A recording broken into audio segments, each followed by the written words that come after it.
Ngutang, saya ngutang tapi sampai 8.000 triliun, mikir nggak anak cucu yang nanggung? 02 mana mikir ke situ. Bapak, VT saya banyak loh yang mengungkap tentang hutang negara. Ya, bahkan kalau saya live, saya selalu bahas tentang hutang negara. Ya, mungkin Bapak yang tidak paham tentang hutang negara.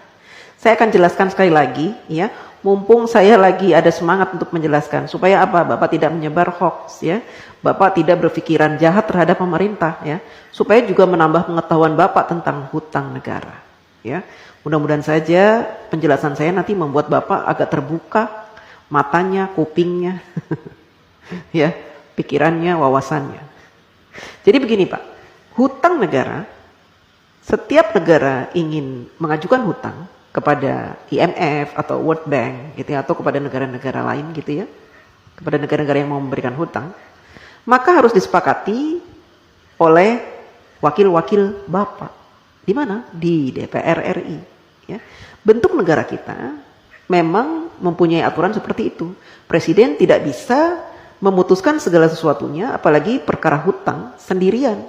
Jadi harus dinegosiasikan dengan DPR. Dan DPR punya peraturan bahwa negara tidak boleh berhutang, ya, yang mana pembayarannya, cicilannya itu melebihi 60% dari penghasilan negara. Ya. Nah, saat ini sejak Bapak Jokowi menjadi presiden, hutang negara kita itu tidak lebih dari 35%. Artinya jauh di bawah batas maksimal berhutang yang ditentukan oleh DPR RI, yaitu 60%. Artinya apa? Kita masih berada di ambang aman. Ya. Dan saat ini Indonesia terkenal sebagai negara yang hutangnya sedikit. Dibanding dengan Jepang, Amerika yang sampai 200% dari PDB-nya, Jepang sampai 210%, kemudian negara-negara lain. Ya. Bahkan tetangga-tetangga kita, Singapura, hutangnya itu banyak, Pak. Berbeda dengan kita. Kita hutangnya sedikit. Beberapa tahun yang lalu Bapak Jokowi juga sudah melunasi hutang warisan sebanyak 7.000 triliun. Bapak heran kan dari mana uang 7.000 triliun itu? Kok Pak Jokowi bisa membayar? Karena Bapak Jokowi selama ini melakukan penghematan pengeluaran APBN. Dengan cara apa? Dengan cara tidak menggunakan APBN untuk pembangunan negara. Bapak Jokowi mensiasati pembangunan negara dari para investor, baik dalam maupun luar negeri. Sehingga APBN-nya utuh, tidak diutak-atik. APBN yang ada khusus digunakan untuk kepentingan rakyat, seperti subsidi, kemudian bansos, BLT, PKH, dan sebagainya itu, Pak. Ya, Bapak harus tahu. Jadi kalau Bapak bilang hutangnya sampai 8.000 triliun itu, seandainya saat ini hutang kita 8.000 triliun, itu sedikit, Pak. Dibanding dengan PDB kita tuh sudah banyak sekali, Pak.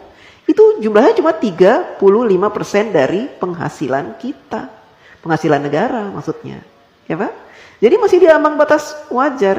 Anak cucu kita nanggung. Tidak, Pak. Dulu juga gitu. Katanya Pak Harto berhutang banyak sampai 20.000 triliun. Nanti anak cucu nanggung. Saya tidak merasa menanggung. Saya sudah dewasa, sudah besar, sudah tua. Setua ini tidak pernah saya merasa menanggung beban hutang negara. Tidak. Itu kan hanya kiasan-kiasan yang diberikan oleh orang-orang yang membenci pemerintah. Ya, jadi mereka membuat rumor-rumor seperti itu supaya apa? Supaya kita membenci pemerintah. Kan gitu. Kita awam, orang awam tidak pernah diberikan pemahaman tentang hutang negara. Sehingga yang ada di pikiran kita, hutang, negara berhutang, nanti anak cucu kita akan membayar. Tidak, Pak. Ya. Selama pemerintahan itu baik, memberikan kesejahteraan kepada kita, memberikan gaji UMR yang pantas, ya, kemudian memberikan peluang-peluang untuk usaha sehingga kita punya penghasilan setiap bulan dan memberikan lowongan-lowongan pekerjaan yang sangat banyak, maka kita tidak terbebani oleh hutang negara, Pak.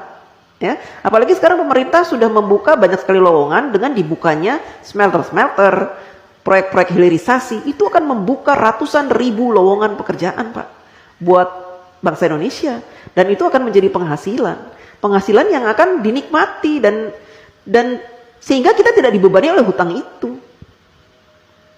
Hutang negara tidak dibebani, Pak. Jadi Bapak jangan sok tahu, ya. Jangan sok tahu, oke?